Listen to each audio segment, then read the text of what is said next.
Norėčiau grįžti dar prie tavo laidos. Joje pateikė įvairias aštrias įžvalgas apie tuo metu vykstančius įvykius. Ar nebijai peržengti ribų? Ir kur būtų tos ribos?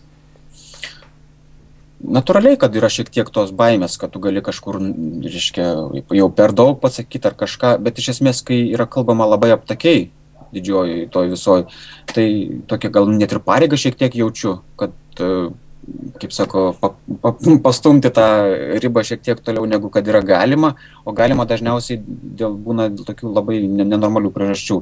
Tai man norisi, kad būtų, aišku, tas pasirinktas laikas vėl čia buvo labai tokia baisi savaitė ir vis dar šiaip yra tas laikas įtemptas ir atrodo, čia geriau įtampos nekelt, čia nedidint, bet mano tikslas yra ne ją didint, o tiesiog galbūt pasijuokti iš tos situacijos, o jeigu neišeina pasijuokti, bent jau išgirsti argumentus, pamatyti ten kažkaip tai, reiškia, kažkaip paprotinti.